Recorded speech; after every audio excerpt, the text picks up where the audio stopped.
মানে একটা জিনিস ভাবতে আসলে খারাপ লাগে, মানে এই লোকটা এক সময় এত ভালো নাটক করতো, এত ভালো অভিনয় করতো, এত ভালো স্ক্রিপ্ট নিয়ে কাজ করতো।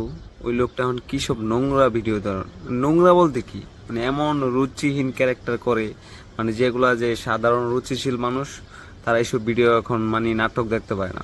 এক সময় ওনার নাটক মানে আসলে বিশাল জনপ্রিয়তা, সব শ্রেণীর মানুষ ওনার নাটক দেখতো, ছোট থেকে বড়, শিক্ষিত থেকে মূর্খ সবাই দেখতো। অনেক ভালো এন্টারটেনমেন্ট করতো উনি সবাইকে, ভালো ভালো চয়েসের কাজ করতো উনি, মনে রাখার মতো। আর এখন ইদানিং মানে কমেডির নামে বস্তা পচা এমন নাটক করে, বা এগুলো আসলে মানা যায় না আপনার থেকে।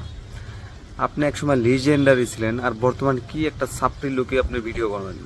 কিছুদিন আগে আপনার বউকে নিয়ে ভিডিও করছিলেন, ওটা স্বাভাবিক, আপনি অ্যাক্টরস হিসেবে করতেই পারি। সো মানে ইদানিং একঘেয়েমি কাজ হয়ে যেতেছে আপনার। মানে আমরা কিন্তু আপনার অনেক ভক্ত, আমি ছোটবেলাতে আপনার নাটক দেখি, ভালোই লাগে, মন খারাপ হলে আপনার নাটক দেখতাম।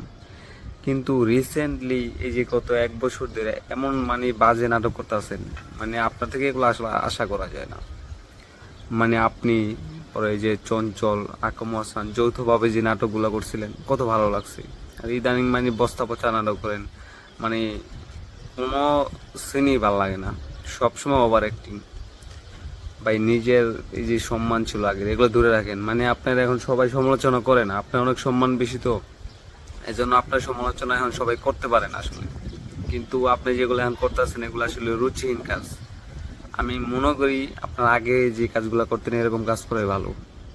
আপনাকে অনেক ভালোবাসি, ভালো কাজ করেন।